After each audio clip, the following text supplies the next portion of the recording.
I had 5 seconds before the vintage Bordeaux touched his lips and the neurotoxin hit his bloodstream. My thumb hovered over the send button, trembling just enough to make the glass screen of my burner phone slick with sweat. The device felt like a live grenade in my palm, heavy enough to pull me down into the abyss with him. Around me, the Lee Estate dining room breathed with the heavy, rhythmic pulse of old money. The clink of silver against fine bone china, the low crackle of the fireplace, the scent of expensive lilies that smelled increasingly like a funeral parlor. Outside, the sole rain lashed against the panoramic windows, but inside, the air was warm, too warm, clinging to my skin like a shroud. Lee Tae-ho sat at the head of the long mahogany table, his silhouette sharp against the rain-streaked glass. He looked like he was forged from obsidian. Beside him, Veronica Lee leaned in, her silk sleeves whispering against his arm. She looked like a woman celebrating an anniversary. She wasn't. 40 minutes ago, I heard her finalize his wake. Before we continue, don't forget to like this video, hit subscribe, and comment where you're watching from. Now, let's get started. The memory of the study always smelled of cedarwood and old paper, a room so vast and silent that even the dust motes seemed to drift with a sense of reverence. 40 minutes ago, I was just a ghost in that room, my movements practiced and invisible as I worked the feather duster over the spines of Lee Tae-ho's extensive library. It was a space where the air felt heavy with the weight of decisions that moved markets and ended lives, a place where I was never meant to be anything more than part of the furniture. I remember reaching for a high shelf, my cloth snagging on the corner of a worn leather volume titled The Art of War. It didn't slide out with the weight of paper and glue. Instead, it felt unnervingly light, clicking as it shifted. When I pulled it down, the book fell open, revealing that its center had been surgically carved out to create a velvet-lined nest. Inside sat a small, high-tech glass vial, no larger than a thumb, filled with a liquid so clear it looked like a trapped diamond. Beside it lay a folded note in Veronica's elegant, slanted cursive, 2 drops. 1945 vintage. Immediate respiratory failure.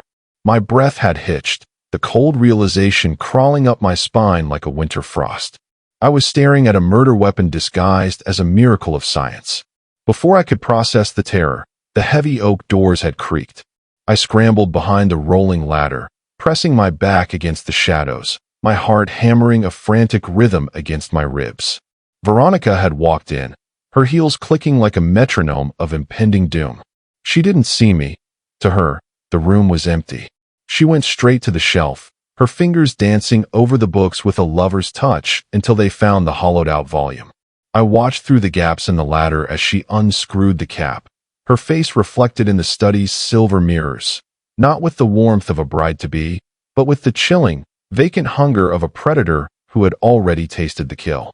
"Perfect," she had whispered, the word sharp and consonant-heavy, cutting through the silence of the room. She tucked the vial into the hidden pocket of her lace dress, the fabric whispering against the glass.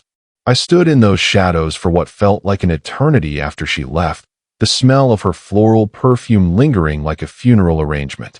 I realized then that the loyalty I felt for the house was a lie. I was a witness to a harvest, and the only man who could stop it was the one currently being led to his own execution. The weight of the secret was a physical burden, a live wire that threatened to burn me if I didn't pass it on. I had slipped out of the study, my mind already racing through the house's layout, searching for the one thing a maid was never supposed to have, Lee Tae-ho's private attention. The dining room was a theater of shadows and silver, where every clink of a fork sounded like a gunshot in the oppressive silence of my own mind. I moved with the practiced grace of a servant, but my skin felt electric, sensitized to the point of pain. To Lee Tae-ho and Veronica, I was merely a backdrop, a ghost in a black and white uniform moving through the periphery of their celebration. But as I approached the sideboard where the 1945 vintage breathed in its crystal decanter, the air grew thick, tasting of iron and ozone. I reached for the bottle, my fingers cold and stiff. My gaze flickered toward Veronica. She was radiant, her laughter like a chime of bells that hid the grinding gears of a trap. She leaned toward Tae-ho, her hand resting on his forearm with a tenderness that made my stomach churn. She was watching him with the patience of a spider, her eyes reflecting the flickering candlelight as she waited for the moment his world would end. Taeho was a statue of dark intensity. He seemed focused on her, but there was a predatory stillness to him tonight, a gravity that pulled everything toward the center of the table. He didn't see the way my hands shook as I lifted the heavy glass vessel. He didn't see the moisture beading on my upper lip. To him, this was just an anniversary. To me, it was a countdown to a funeral. I stepped into the light, the decanter feeling like a lead weight. My heart hammered so loudly against my ribs I was certain they could hear it. A frantic, desperate thudding that drowned out the soft jazz humming from the hidden speakers. I poured the wine into his glass first. The liquid was dark, the color of old blood, swirling into the crystal with a deceptive, velvet beauty. 2 drops. That was all it took. I could almost see the molecules of the neurotoxin dancing in the red depths, invisible and absolute. I stepped back, merging once more with the shadows of the velvet curtains. My hand went to the pocket of my apron, my fingers finding the burner phone I had hidden there. The text was drafted, the warning ready to fly through the airwaves. Taeho reached for the stem of the glass. The movement was slow, agonizingly deliberate. He began to lift it, the dark liquid catching the light, moving toward the lips that had never addressed me by name.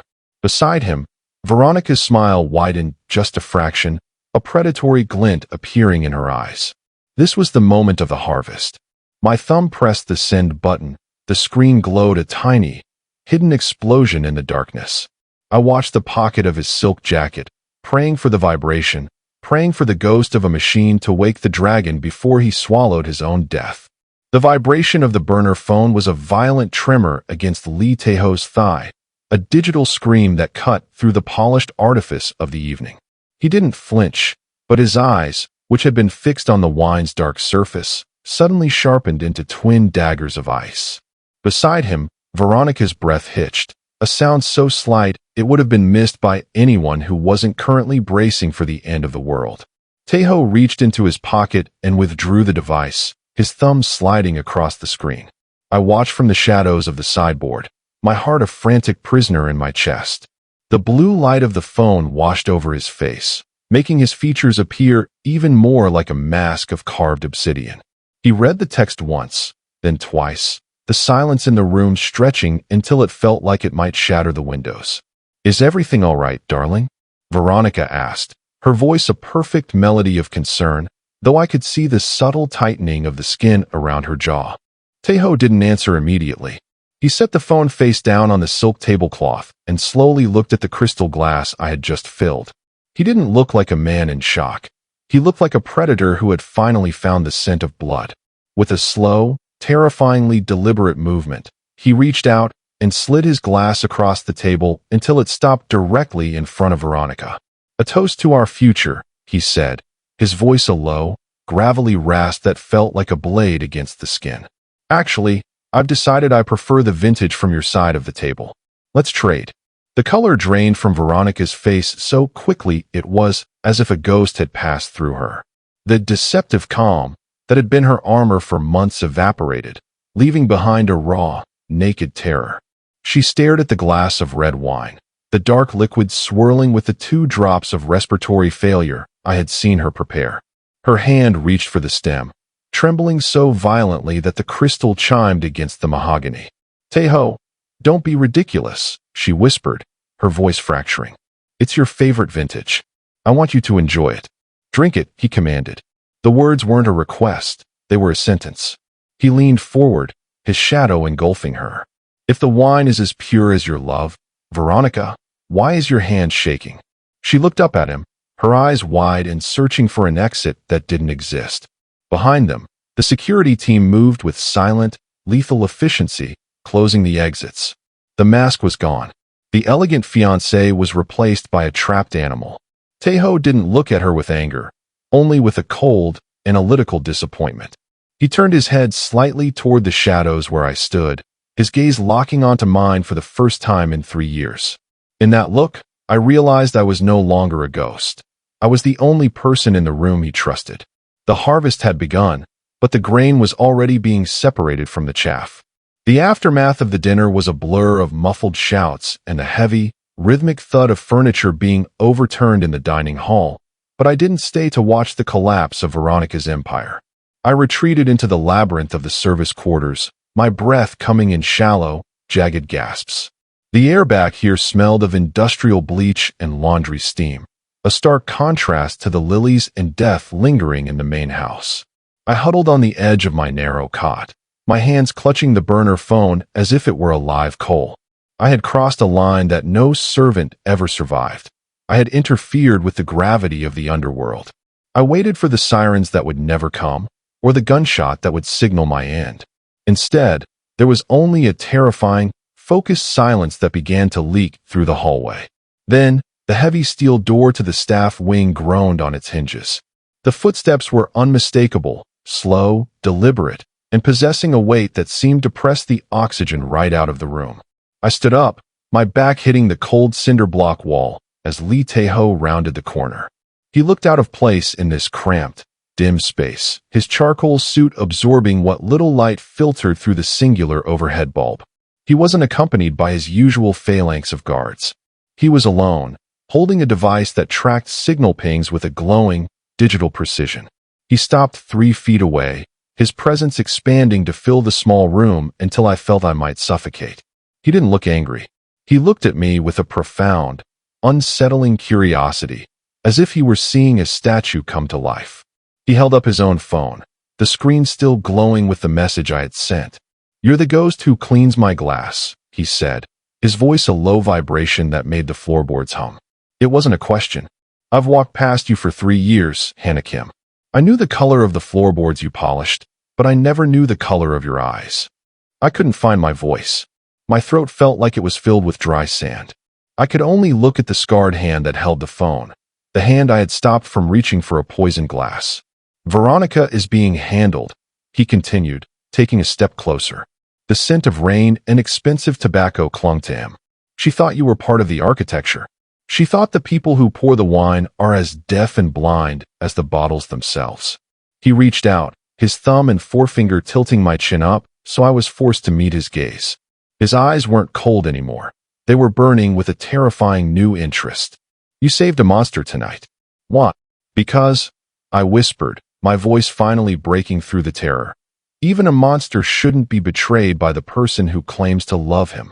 Tae-ho let out a short, dark breath that might have been a laugh. He didn't let go of my chin. "The world thinks I'm the one with the power, Hannah. But tonight, a girl in a uniform held my life in her pocket and decided to let me keep it." He tucked the tracker away, his expression hardening into something more permanent. "The service quarters are no longer sufficient for you. From this moment on, you don't work for the house. You work for me." The transition from the servants' quarters to the inner sanctum of the Lee estate happened with a silent, terrifying speed. I was no longer holding a duster or a tray. Instead, I found myself standing in the corner of Tae-ho's private war room, still dressed in the simple cotton of my uniform, but viewed with a newfound, sharp-edged intensity by the men in tailored suits who surrounded him. His security detail, men who lived by the caliber of their weapons and the thickness of their armored glass, looked at me with a mixture of suspicion and thinly veiled contempt. To them, I was a fluke, a glitch in the system that had happened to work in their favor. Tae-ho, however, saw something they didn't. He sat behind his desk, the blue light of a dozen monitors reflecting in his obsidian eyes, and ignored his head of security's frantic report on ballistics and perimeter sweeps. "You missed it," Tae-ho said, his voice cutting through the man's technical jargon like a wire through silk. He gestured toward me. The most sophisticated surveillance in Seoul didn't see Veronica's hand move toward the decanter. The microphones didn't catch the pitch of her voice when she lied. But Hannah did. He stood up and walked toward a screen displaying the grainy security footage from the dining room. He paused it on a frame where I was barely visible in the periphery, a blur of black and white. "A maid is a shadow," he murmured, more to himself than to the room. "People talk over you as if you're a wall. They plot in front of you because they don't believe a servant has the intellect to comprehend their treachery. You don't just see the dust, do you, Hannah? You see the cracks." He turned to me, his gaze heavy and expectant. "My guards are trained to watch for the man with a rifle a mile away. I need someone who can see the poison in the heart of the person sitting across from me. Tell me, Hannah, looking at these reports, who else in this house is breathing too fast? I hesitated, my heart hammering against my ribs, but the weight of his trust was an anchor. I stepped forward, my eyes scanning the logs of the household staff. I didn't look at their backgrounds or their weapons training. I looked at the patterns of their movement, the subtle shifts in routine that only someone who lived in the crawl spaces of the house would notice. Kim Sang-woo, I whispered, pointing to a name on the roster. The junior groundskeeper. He stopped taking his tea in the kitchen. He's been checking the perimeter sensors twice as often as necessary, but only near the east gate. He's not guarding the house. He's timing the patrol. The room went deathly silent. Taeho didn't look at the monitors. He looked at me, a slow, predatory smile spreading across his face. It was the look of a man who had just discovered a weapon more lethal than a gun. He realized that a maid's intuition wasn't just a survival instinct. It was the ultimate intelligence network. In a world built on secrets, the person who cleaned the rooms held the keys to every door. The dragon had found his eyes. The dossier lay open on the mahogany desk, its white pages stark against the dark wood, looking like a collection of bone fragments. Taeho didn't look at the tactical maps or the financial ledgers this time. His focus was entirely on the grainy, scanned photograph of a man who looked remarkably like me, standing in front of a modest pharmaceutical laboratory that no longer existed. I stood by the window, watching the rain continue its assault on Seoul, feeling the weight of his gaze on my back. For years, I had kept my history buried beneath layers of floor wax and silence, convinced that if I became small enough, the pain of the past wouldn't be able to find me. Sang-hee Pharmaceutical, Taeho said, his voice a low, ruminating thrum. A mid-sized firm with a patent for a revolutionary blood-clotting agent. Your father's life's work. He turned a page, the sound of the paper crisp and final. 6 years ago, it was liquidated after a series of unfortunate safety violations that were later proven to be fabricated. The company that acquired the patent for pennies on the dollar was Lee Global Logistics, Veronica's father's firm. The air in the room grew cold, the scent of expensive tobacco suddenly smelling like the antiseptic halls of the hospital where my father had spent his final, broken months. I didn't have to look at the files to know what they said.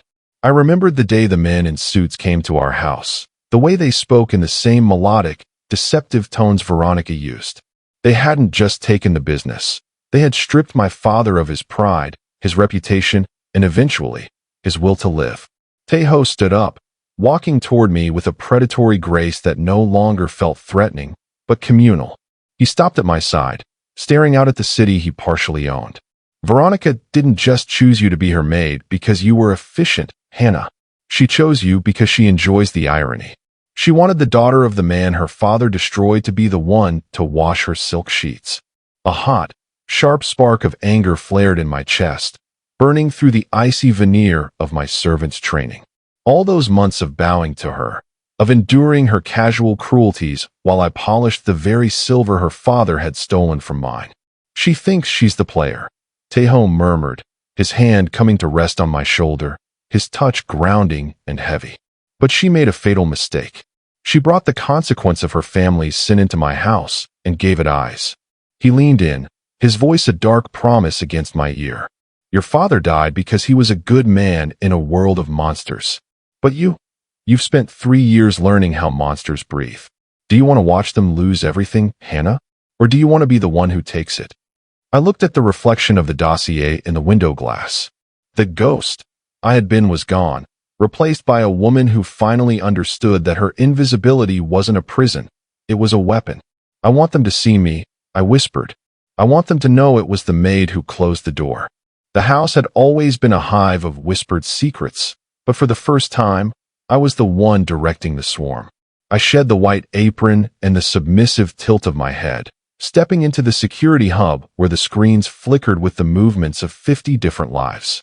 Taeho stood behind me, a silent, anchoring weight, his hand resting on the back of my chair as I began to dismantle the web Veronica had spent months weaving within his walls.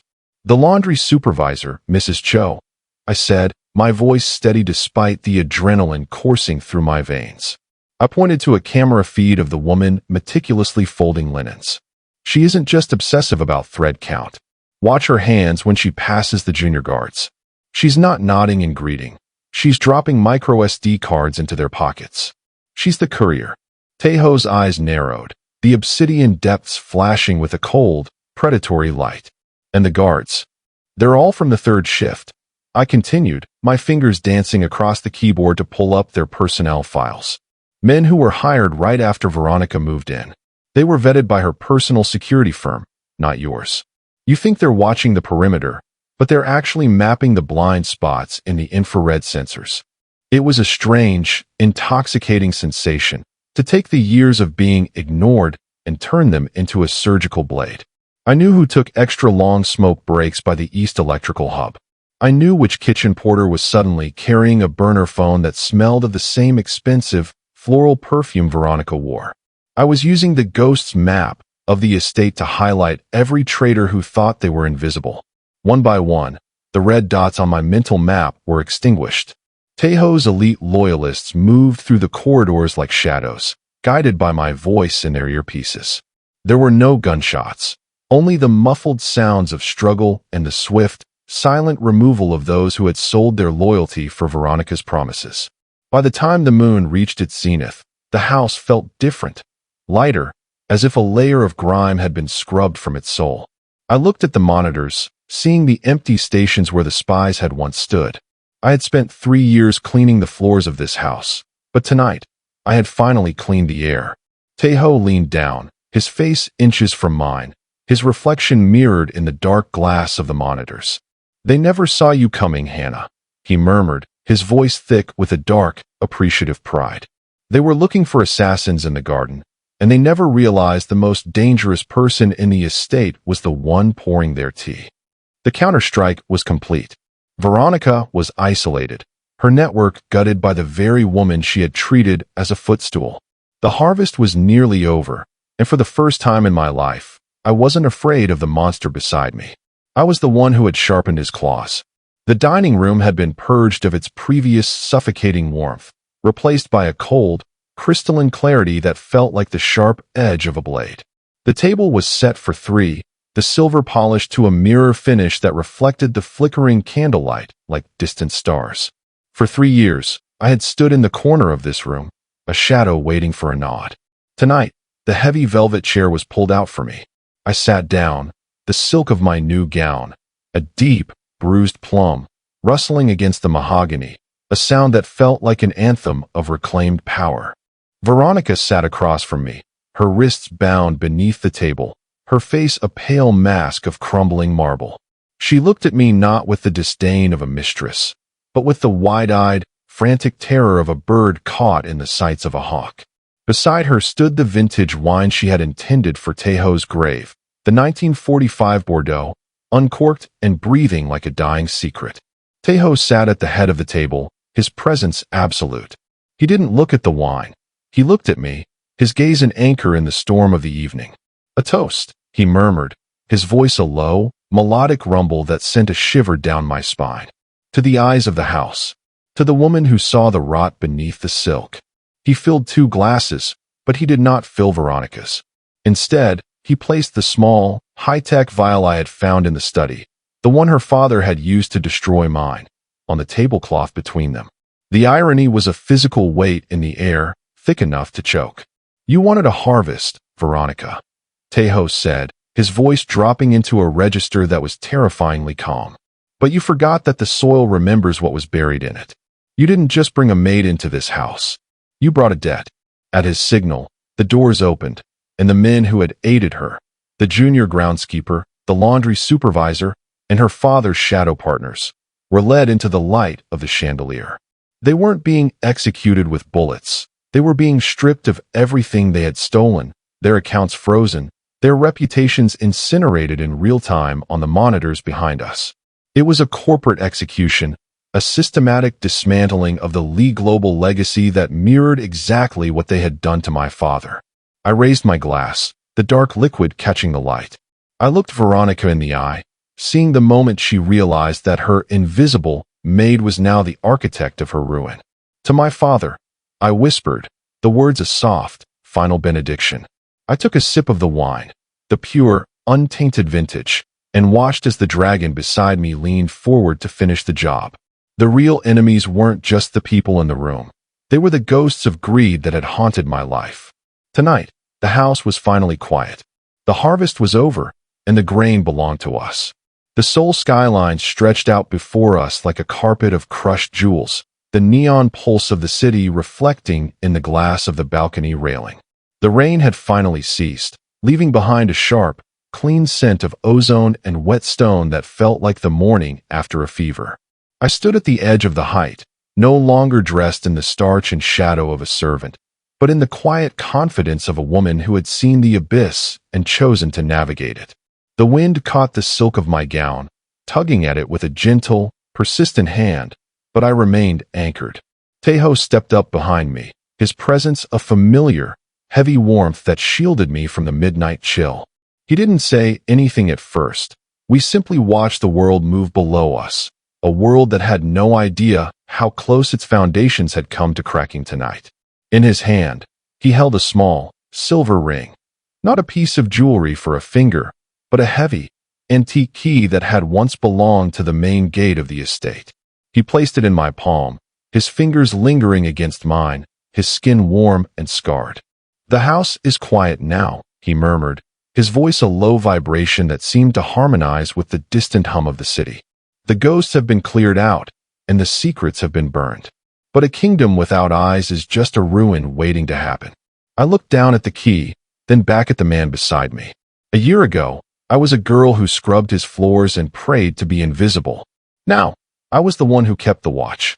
I had traded the safety of silence for the burden of power, and I knew there was no going back. In the underworld, loyalty was a currency more volatile than gold, but between us, it had been forged in the fire of a poisoned toast. "You gave me back my name," I said, my voice steady against the wind.